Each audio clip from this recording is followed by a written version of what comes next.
اشرف غني د تیر حکومت د ځواکونو پاشل کېدو یو لامل د تخلیې بهیر ګڼي. محمد اشرف غني ولې د تیر حکومت د ځواکونو پاشل کېدو یو لامل د تخلیې بهیر ګڼي؟ ملګرو که غواړئ چې پوه شئ د ویډیو تر پایه راسره پاتې شئ او د تازه او مهمو خبرونو لپاره درسره پښتو نیوز چینل سبسکرایب کړئ. مخکنی ولسمشر اشرف غني د تیر حکومت د ځواکونو د پاشل کېدو یو لامل دغه ځواکونو ته د تخلیې بهیر زمینې برابرول ګڼي. مخکنی ولسمشر محمد اشرف غني په خپله فیسبوک پاڼه خپله مرکه خپره کړې ده.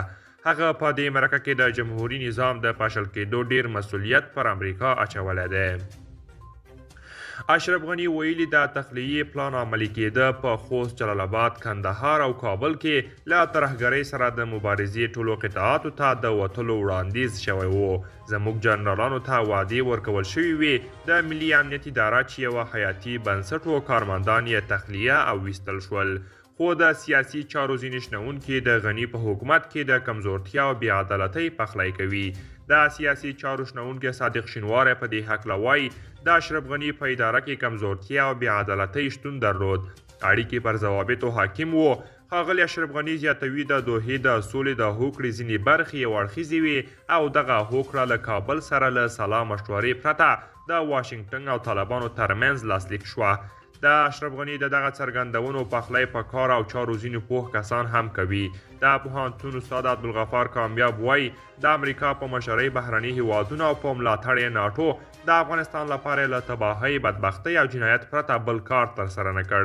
مخکنی ولسمشر محمد اشرف غني د خپلې مرکې په یوې برخه کې پر افغانستان ټینګار کوي او زیاتوي چې یوازې د لویې جرګې په جوړېدو سره طالبانو ته د مشروعیت ورکړې احتمال و. نوموړي زیاته کړې طالبان باید په دې خبره پوه شي چې د کمونیستانو او مجاهدینو د تیروتنو تکرار به دوی هم په ارامه پرېنږدي. څوک محرومول، پر زور او وژنو اتکا کول هیڅ نتیجه نه ورکوي. افغانان خدمات او فرصتونه غواړي.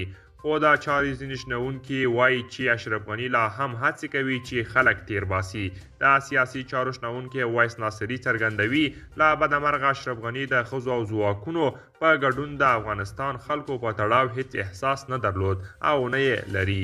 په داسې حال کې چې محمد اشرف غني ویلي یوازې په 2 دقیقو او په ناڅاپي توګه یې له افغانستانه د وتنې پریکړه وکړه. خو امرالله صالح د اشرف غني د څرګندونو په غبرګون کې ویلي چې د کابل له سقوط عین یوه ورځ مخکې د حمدالله محب او فضل محمد فضلي له خبرو دا موندلې وه چې اشرف غني غواړي له هیواده پښې سپکې کړي. قدرمنو دوستان، دا و زموږ د نن ورځې چمتو کلی خبر.